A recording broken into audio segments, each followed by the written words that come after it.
In January this year, I was diagnosed with anxiety disorder, essentially cementing something I had suspected about my mental health for over a year, maybe more actually. I have blamed all of my life and some choices I made in it on the pandemic. Welcome to Notes to Self. I'm Hasita, and today I'd like to take a moment to discuss mental health. So, in January, when I finally got my prescription, I experienced a profound sense of relief that everything I was feeling was actually real. And I go back to this quote from Professor Dumbledore in the Harry Potter series. Of course, it is happening in your head, Harry, but why on earth should that mean it isn't real? And so it is with mental health.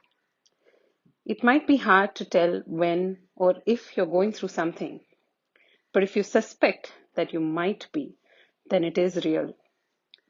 The simple, profound realization finally set me on a journey of healing. Now, I say journey because I'm still in therapy, and I will likely continue to be for the foreseeable future.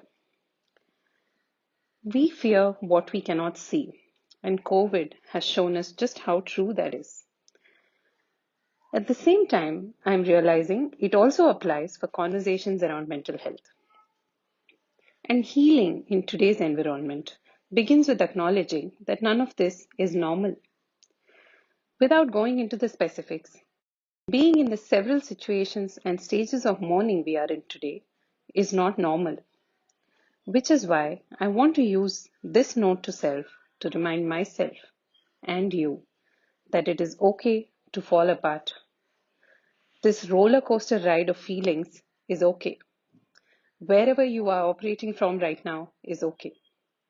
If you need to take a day off or several days off, that's okay. And if you feel guilty about the privilege of being able to take time off while this unfolds, that's okay too. Recently, I came across a post on Instagram about radical acceptance. Now, initially, it didn't sit very well with me because how can I accept absolutely anything that pans out?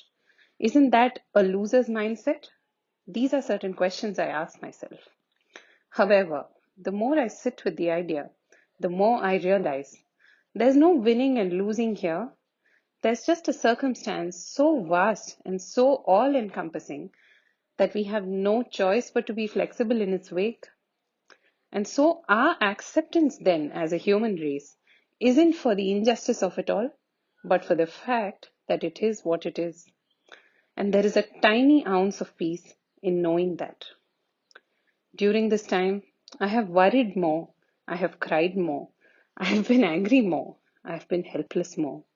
I have been a pool of tears much, much more. But I have also reached out for help more. I've connected with friends. I've eaten that extra size slice of cake. I've let my child go to bed later than usual. I've prayed more. I've laughed more. Because maybe that is the cruel, blinding beauty of this time. It makes me realize that I'm not going to be here forever. No one is. So here's a request that I make of you today. If you're not feeling okay, please reach out for help. Please commit to finding help, even if it feels very, very hard right now. Please stay in therapy, even if all you do there is cry. Please continue to make plans on Zoom. Please share that drink virtually. Please continue to make banana bread if that's your safe space. Please continue to call family, whether it is to mourn a loss or celebrate a win. Please continue to believe that a better future will come to pass, because it will. I know that to be true now.